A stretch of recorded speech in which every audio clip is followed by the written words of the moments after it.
up going down 4, I think, at half, and then they came out on a huge run in the second half, and the game was over. We're playing from behind the rest of the way. And so it's going to be really important that, we can't give up that kind of run at any point in the game, but especially, at the end of the first half going into the second. I think they're really talented. They're obviously one of the greatest coaches in the history of the game. Very impressed with their personnel, but I have been all year long, but I do think the emergence of Griffin has been really a big key for them. About 2 weeks ago today, it's the first time I've ever told a parent to their face that their child was a problem, and they smiled back at me. I was in Atlanta sitting next to the Raptors bench for the Hawks game, and I told AJ's dad that his son was a problem, and he smiled. And so it'd probably be the only time in my life I ever tell a parent to their face that their child is a problem, and they think that's a good thing. And Steve, how important of a day on the calendar is Valentine's Day?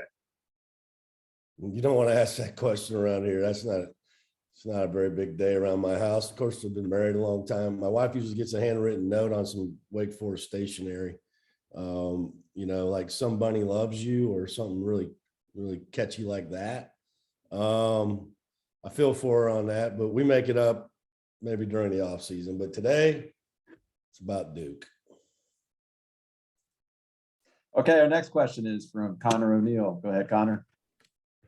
You mentioned on Saturday feeling that was maybe the first time all year that you guys had been out hustled. And you've mentioned on here before that you like fixing things. So given this is a little bit of uncharted territory for this season, how do you go about fixing that in 2 days? Well, I think basically they put us on our heels in the second half and we didn't respond, Connor. And the only way to fix it is just not let it happen again, and you talk about it, which we did yesterday. We show film and then we move on and, get ready to play. You have to have the best teams have a next play mentality. The next best teams have a next game mentality, and you can't put too much into a win or a loss, and you got to keep moving forward. And so, we talked about it, and then we showed it to them. And listen, we have a mature group. They know.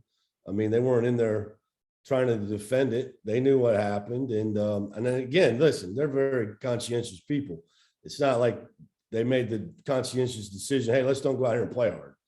No. I think more than anything is probably what I just said. They got put on their heels and they didn't respond. And that's a credit to Miami. Miami turned defense into offense, and they upped their level of urgency. And I just didn't think that for the first time all year that we matched it. And, they had 11 points just off what I call atomic bomb turnovers, where there's no defense for that, Connor. You just go lay it up or dunk it. It's hard to win that way. You lose 8 points at the rim in the first half, where we typically are one of the best 2-point field goal percentage teams in the country. We didn't make them.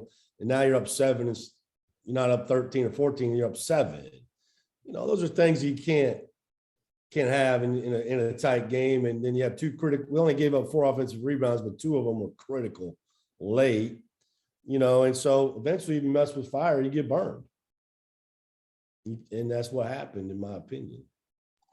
And then moving into tomorrow night's game, I know your first game at Cameron was not really much of a game at Cameron. No. Your feelings on going into a full atmosphere there?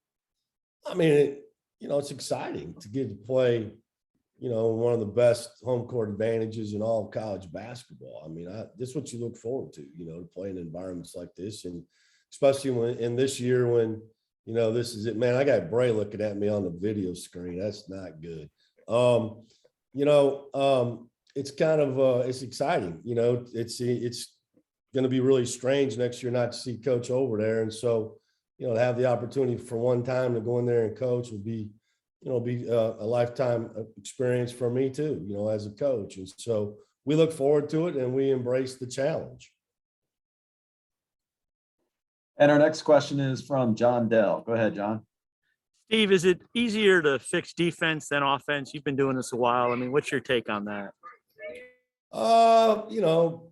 Probably because, defense is positioning and just being in the right spots and being tough enough to carry out the plan. You know, offense is based on skill and, you know, making shots and handling the ball and passing the ball and those things. Some of those things as a coach, you really just can't control. You know, they've got to be able to make those kind of plays. And so, yeah, probably so. And that's probably why you've seen our team improve so much since the beginning of the year, is because the defense has gotten a lot better, you know. And now sometimes our offense puts a little bit more pressure on our defense because of the way, you know, we obviously have turned the ball over some. And so that makes it harder on your defense when you're constantly in, you know, transition that way. So, you know, we've just got to be more mindful and a little bit more careful with the ball.